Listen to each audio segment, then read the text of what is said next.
Praise the Lord. खुदावन के नाम की महिमा हो। और वचन में जाने से पहले आज मैं ये बातचीत करना चाहता हूँ अपने विश्वासी भाई बहनों से कि अगर हमारे जीवन में अनुशासन नहीं है, वचन की केयर करना अनुशासन के बिना हम नहीं केयर कर पाएंगे। हम अनुशासन में अपना जीवन नहीं बिता पा रहे हैं तो हम परमेश्वर की व्यवस्था के अनुसार अपने जीवन को नहीं जी पाएंगे और इसका नुकसान सिर्फ हमें होगा। दूसरी बात, परमेश्वर से प्रति प्रेम। जितना अधिक परमेश्वर के प्रति हमारा प्रेम होगा, हम परमेश्वर में अपने आप अनुशासित हो जाएंगे। और जितना ही कम हमारा प्रेम होगा, देखिए संडे को सिर्फ भवन जाना ही पर्याप्त नहीं है। संडे को हम आत्मिक बन जाते हैं, ये पर्याप्त नहीं है। हम बहुत ज़्यादा हम्बल हो जाते हैं, बहुत नम्रता हमारे अंदर शो होती है भवन के अंदर, किसी विश्वासी भाई बहन के अंदर। ये हमारा एक प्रेजेंटेशन है, अपने आप को प्रेजेंट करते हैं। लेकिन अगर वो चीज़ सही में हमारे अंदर नहीं है तो परमेश्वर हृदय को जांचता और परखता है, वहाँ पे हमें इसका नुकसान होता है।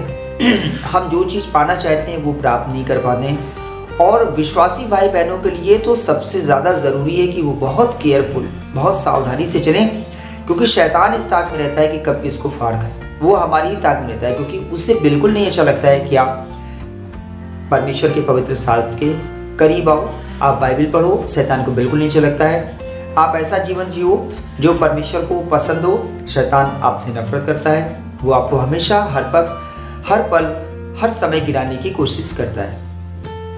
ऐसी स्थिति में दो चीज़ें हमको संभाल सकती हैं कि बहुत ज़्यादा परमेश्वर के प्रति प्रेम होगा तो वो परमेश्वर के प्रति प्रेम हमको सुरक्षित रखता है। दूसरी चीज़, परमेश्वर के वचन में हमारे अनुशासन का होना, अनुशासित अपनी दिनचर्या को करना कि क्या करना है और क्या नहीं करना है। भजन संहिता 119 की 101 आयत, मैंने अपने पाँव को हर एक बुरे रास्ते से रोक रखा है जिससे मैं तेरे वचन के अनुसार चलूं। हर एक बुरा रास्ता, बहुत सारे रास्ते या बहुत सारी बातें अच्छी लगती हैं, हमारा ह्यूमन नेचर है।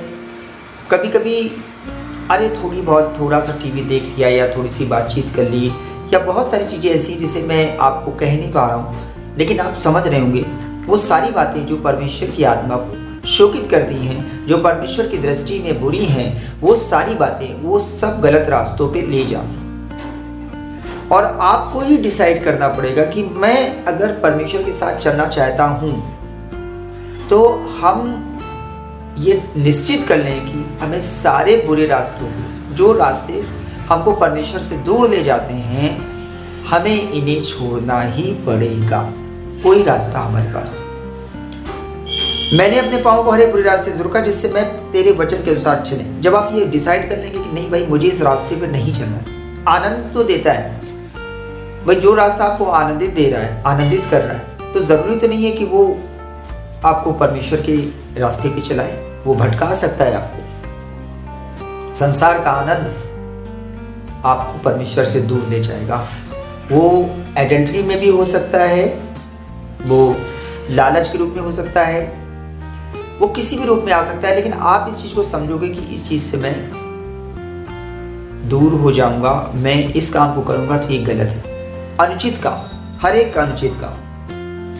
102 में मैं तेरे नियमों से नहीं हटा क्योंकि तू ही ने मुझे शिक्षा दी है।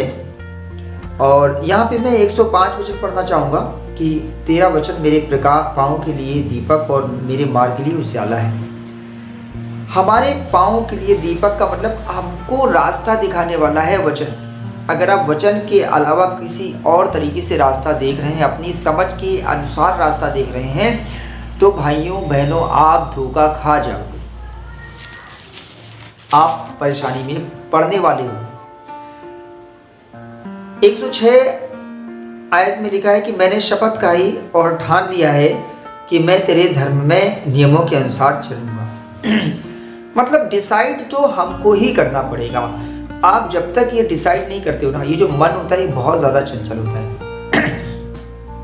ये दोनों तरफ आनंद लेना चाहता है और इसको तभी बाइबल में लिखा है कि असाध्य रोग लग गया।